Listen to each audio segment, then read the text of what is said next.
Welcome back to another episode of The Banker, the Broker, and the Canadian. Thank y'all for joining us again.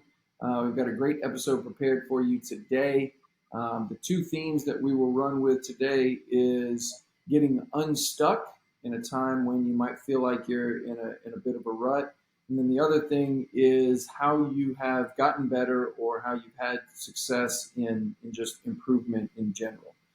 So without further ado, we've got my two co-hosts with me today, Jim and Reedy. Let's kick it over to Jim. What are your initial thoughts on this topic, Jim, and how'd you come up with it? Well, I came up with it just because I was getting stuck.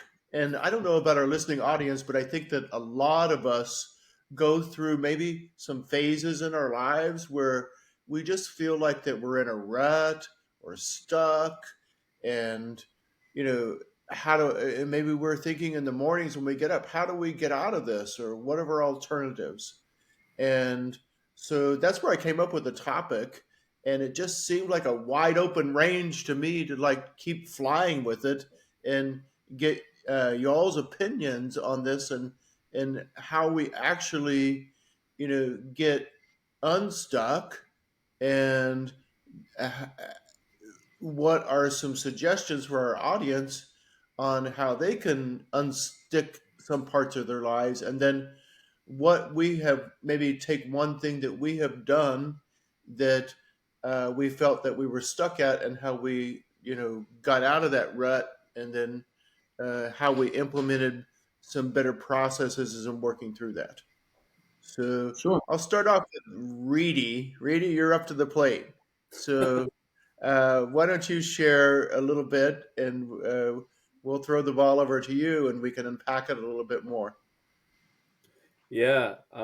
When you proposed this topic, I was immediately, the one thing that came up to my mind was exercising and working out, as I've been playing sports throughout my childhood, and even now as an adult, I got a actually tweaked knee from volleyball this past Monday.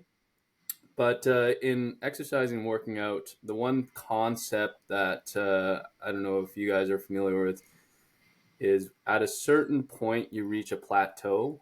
So especially with weight training, you start to improve, you improve every day, you improve every week. And then maybe at, week 6 to 8, you can't lift any more weight than what you did before. And then you just reach like a plateau.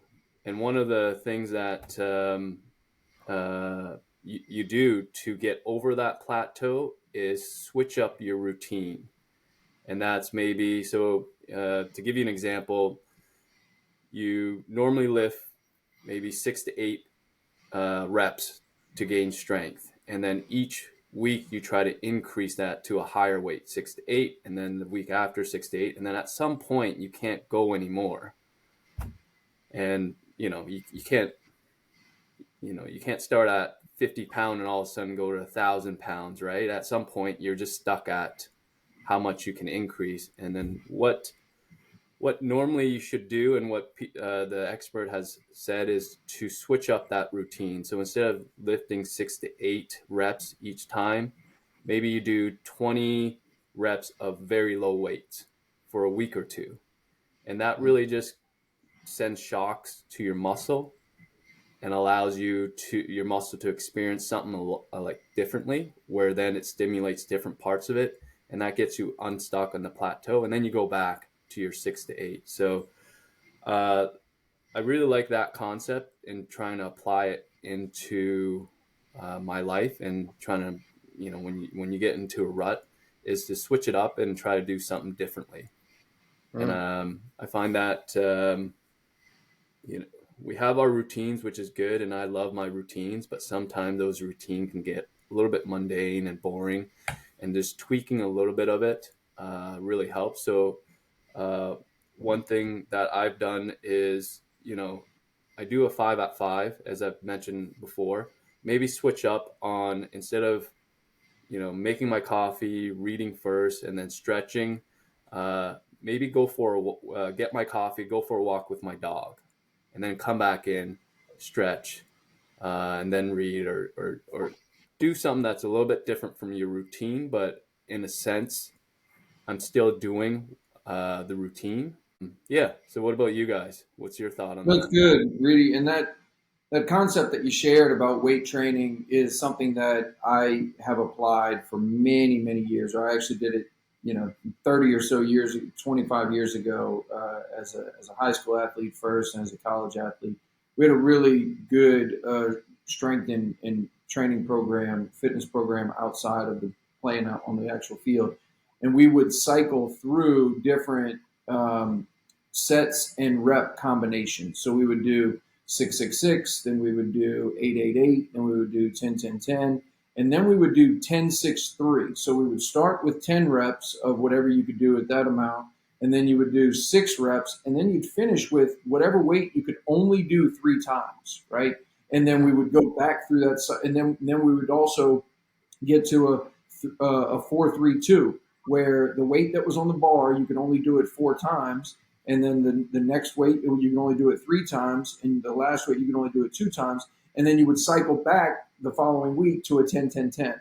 And so your body never really got into a pattern of knowing what you were gonna demand of it next. And so, and that's also too part of the concept around CrossFit. Is this idea of kind of keeping your body always guessing, for sure. Mm-hmm. So I love that concept. Something else that's been, as it applies not only to fitness but also just in other areas of your life, just general habit practices, is one thing is we tend to think that human behavior is something that we can change. But the truth of the matter is that human behavior has been the way that it's been for a really long time. And there's only been very, very subtle adjustments and different iterations of it over time, right? Very, very subtle. And one of the human behavior components that's true year in, year out, and through many generations from now, is the idea of the it's actually a physical law of inertia, right? So the idea of inertia, where, and if you're familiar, a body at rest tends to stay at rest, and a body in motion tends to stay in motion. And so as it relates to fitness, I think it's very important that we recognize that if you're living a sedentary lifestyle, that if you're living a lifestyle where you do not move your body on a regular basis, you need to, and again, I don't very often kind of pitch or sell or try to convince anyone of anything, but I just know for all the beneficial reasons why everyone who's listening to this stands to improve their enjoyment of life by developing a normal daily routine of movement. Okay. And so start as small as you possibly can, that will let you get that ball rolling, and then just commit to today. And then tomorrow, commit to tomorrow. But any day that you're able to get moving is a check mark in the positive column, and then that in and of itself is going to start this snowball type of effect. And so that also too, it won't completely solve the idea of being stuck, but what it will do is it'll build certain habits and behaviors that allow for you, when you have those moments where you don't feel like doing it, you will have built up a certain amount of strength and discipline that will let you keep going. Jim, what Yeah, I about think you? that's so true, Jason, in that I think that like just starting something and that getting over that inertia hump is probably the best part of this whole feeling unstuck. Yeah, So I think that all three of us are in agreement that you know getting unstuck probably is just focusing initially on that inertia part of like just get yourself up, and I think that what you're saying in the area of movement um, is so vital in our lives that it's a little bit challenging at every age and every stage to just begin that inertia part. But maybe we just need to be challenging ourselves and those in their listening audience to do that. Just to try one time of trying to step up and push the inertia back down on the ground where it belongs and begin just one time and move forward, because that movement is such a vital part of all the rest of our lives. So I've mentioned this. I mentioned this before, Jim, but and not that I'm immune from it. I'm not in no way, shape, or form have I perfected any of what I'll share next. But I will say this: that most of us, as I've said before, don't see ourselves accurately, right? So we don't observe ourselves in a true and sincere way. And so you've heard the quote, and there's a couple of different versions of it, but one of them is the unexamined life is not worth living, right? Or the unaware life is not worth living.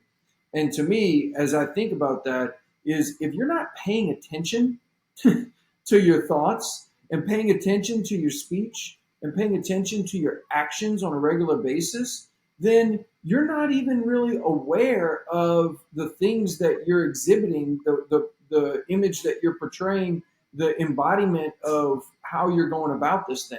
And so it is normal for all of us to just fall into a pattern, right? Fall into a rut because we are creatures of habit.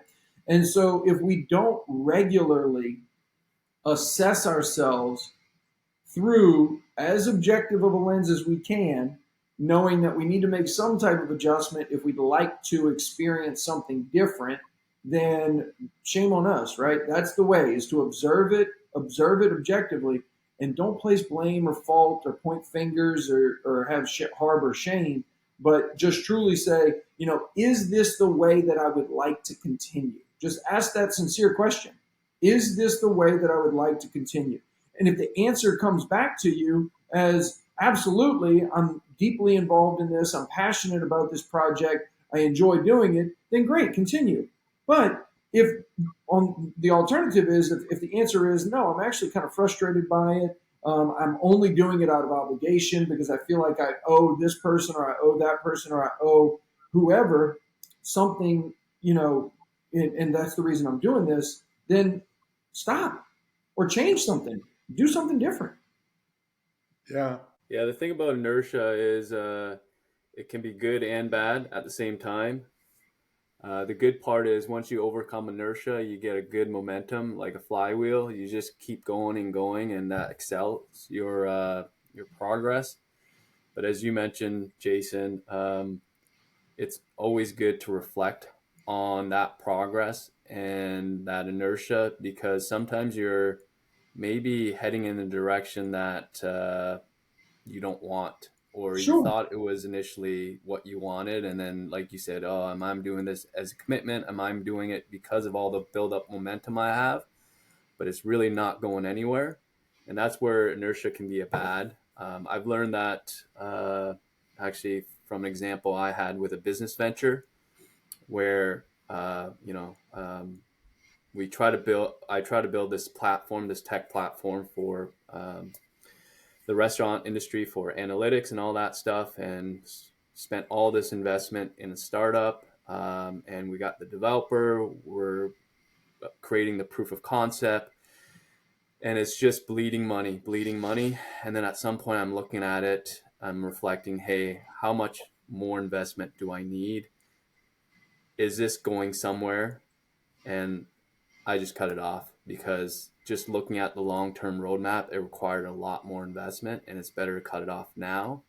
But it was so hard for me because the inertia, the momentum, I had a team already, and just to cut that off was very hard. But you really got to reflect on it and ask yourself, am I continuing to do this because of a build-up inertia, or am I continuing to do this because I think it'll go somewhere, right?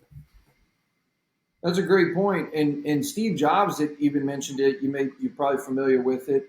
He said that he wouldn't encourage anyone to be an entrepreneur or go into business for themselves unless they felt so compelled or so passionate about it that they were willing to essentially die for it.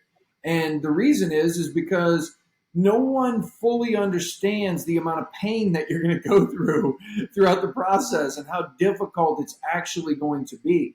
And so for that reason, That's why from a competition standpoint, there almost isn't any competition if you really think about it, because those that are so passionately driven to pursue the things that they want to get involved with, the landscape is wide open, right? I mean, there's the landscape is wide open because the overwhelming majority of people, myself included, a lot of times, largely just kind of, yeah, it'd be nice to do that, but how much effort is it really going to take? And you kind of sit in this way where you don't feel like the juice is worth the squeeze sometimes, right? And so that unfortunately is the camp that a lot of people live in. But it also creates plenty of opportunity for those people that live and die by whatever they're passionate about, and they pour their whole self, into their project, and then they create really great things. I also heard very recently, Will Smith was actually quoted. He had talked about and regardless of how you feel about him as an actor or a person or whatever, this was a pretty profound statement. He shared that one of the original producers of the Bad Boys series, he was having a conversation with him, and something to the effect of, Will Smith wound up sharing that he was, in some sense, about 90%, prepared, or 90% ready, or 90% whatever. That was the phrase that he used. He used the percentage of 90%. And the response from the producer was, okay, great, you're about halfway there. And the reason why that was so significant is because the majority of people don't realize the amount of effort, attention, focus, sweat, blood, tears that go into those that really perform at that elite level, right? And a lot of that work happens outside of the public eye. A lot of that work in effort and focus and attention happens without anyone looking. Right now, in fast forward to today's world, where a lot of people are beginning to document the journey, right? A lot of people are beginning to document the struggle and document the each and every moment. But there's also still a very large camp of people that work tirelessly on their craft, and it never really gets produced anywhere or published anywhere or shared at large, and that's not known by almost everyone, right? Almost every, unless you're an elite type of performer, you don't really recognize it. I don't know if y'all are, and if no one else has any thoughts, I don't mind sharing. I've mentioned the guy Alex Ramosi a few times, right? And so he's an entrepreneur. He shares a bunch of content online, and he says that the average performer and the person who's not experiencing the gains that they would like to see in the gym, it's very difficult for them to grasp the concept that the person who is actually progressing and performing at a high level, it's very difficult for that mediocre person to grasp the idea that the high performer is training 10 times harder than them, right? They can't grasp that idea. They think, oh, well, I went to the gym today. I did my 5 exercises. I did 10 sets, or I did 3 sets of 10 every single time, and I've been doing that every day for the last 6 months, or I've been doing it 3 days a week for the last 6 months. I should be seeing gains. And then the hard work, and I've been going for an hour every day. And the elite guy goes, well, yeah, I go for 6 hours a day, 7 days a week, and I do 1,000 reps, and it's like, and it's hard for the mediocre person to grasp how much more work is being put in by the elite performer. Yeah, the elite performer takes it to the next level. There was a great story about Kobe Bryant, the late great Kobe Bryant, where he was he's well known for his work ethic, as most people know. And there's this one rookie, I think Jason Williams. He's just came into the league, I think a year or two into the league, and so they go and normally they practice a little bit earlier before the game, but Kobe takes it to the next level. He gets there maybe at 6 or 7 a.m. to practice before the game. He has like 3 practice before the actual game, and this rookie Jason Williams decides to go early, so I think he goes in at like 8 or 9 a.m. Kobe's already there practicing since 6. So he sees Kobe.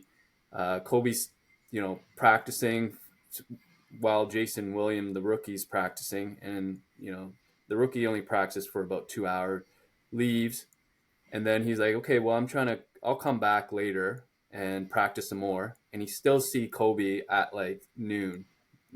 So Kobe's still 5 hours into his practice, sweating still, and he's like, holy cow, like what's going on here, right? So he does a little bit of his second practice, and then takes a break and gets ready for the game.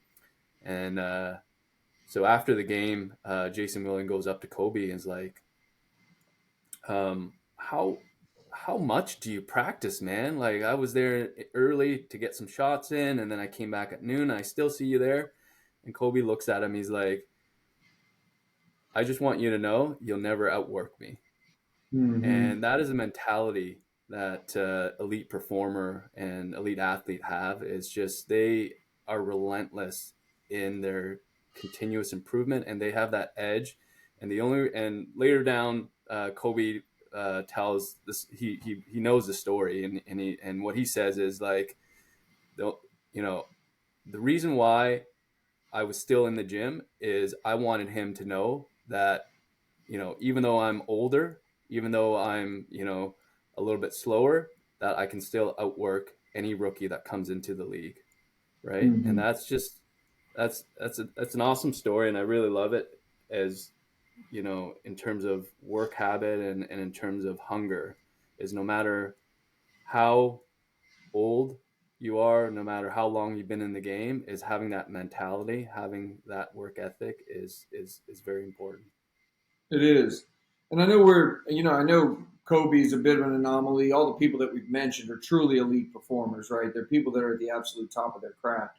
And so, how might we apply that to the everyday person, right? Someone who might come across this video or this podcast. And, and I think it's this is you you always, forever and always have an opportunity to adjust the direction you're heading.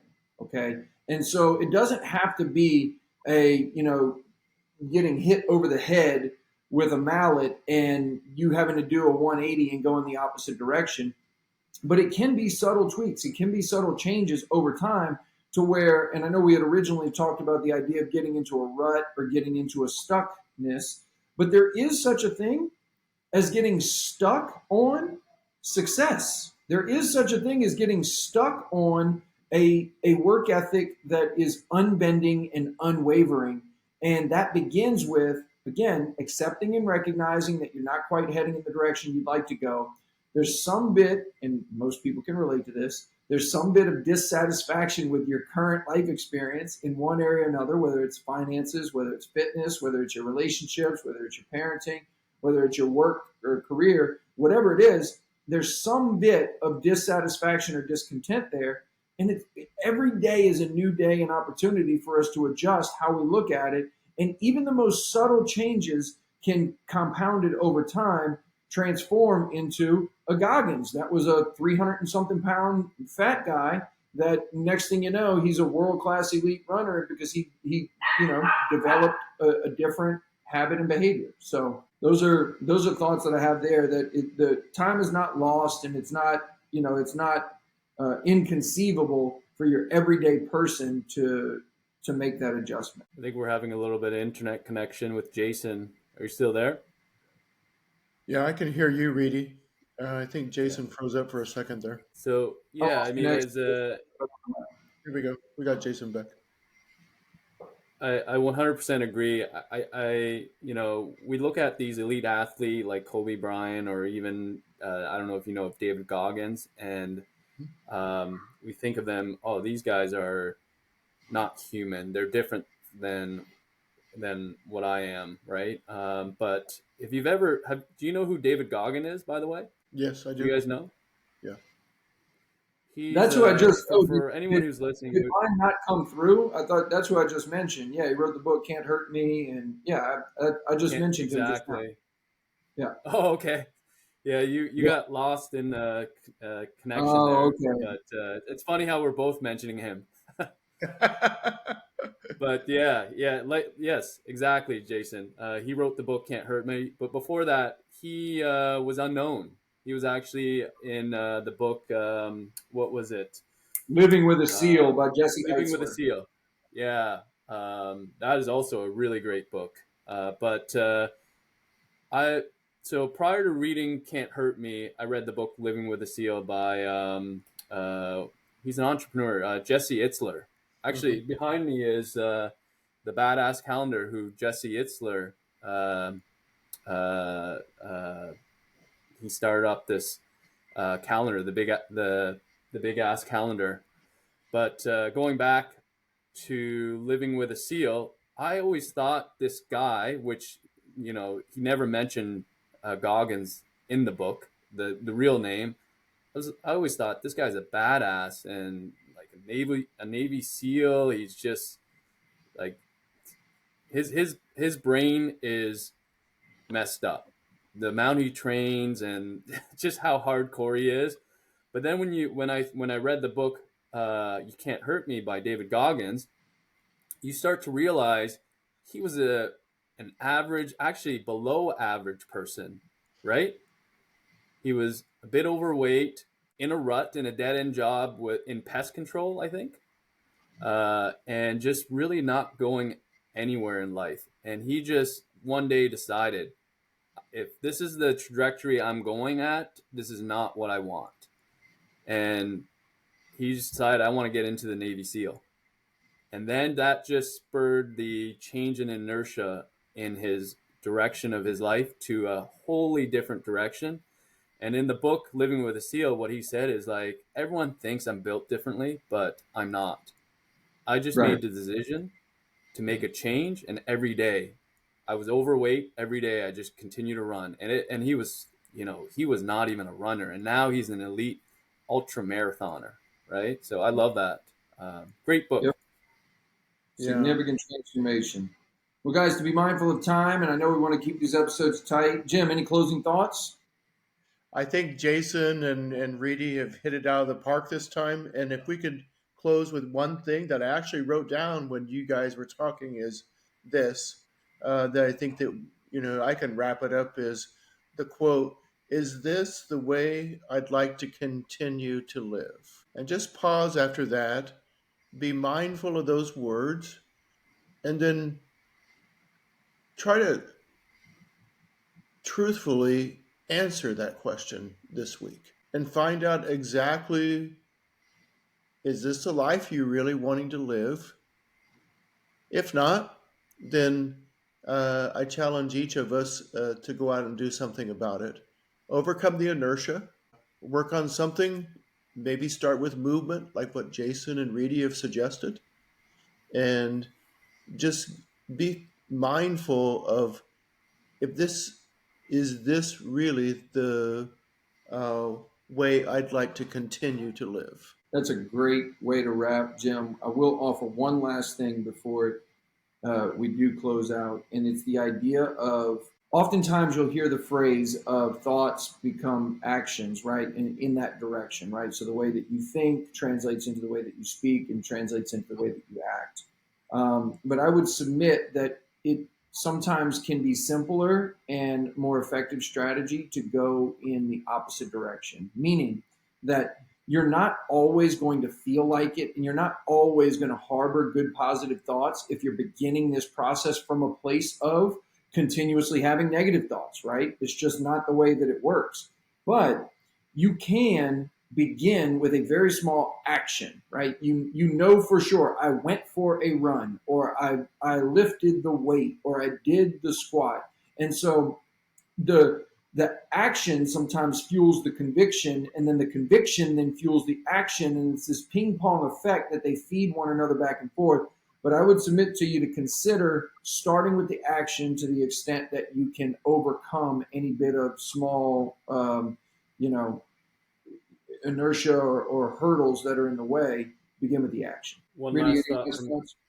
Yeah, one last thought for me is just going back to what I led with in terms of reaching a plateau, and it's just human biology that our body wants to get in a state of homeostasis. We improve, and then our body just wants to be in the balanced state. We're always seeking to be in a balanced state in homeostasis.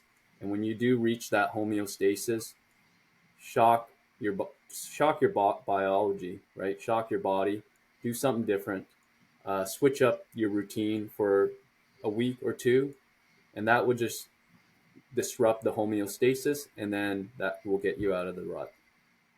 That's really good, Reedy.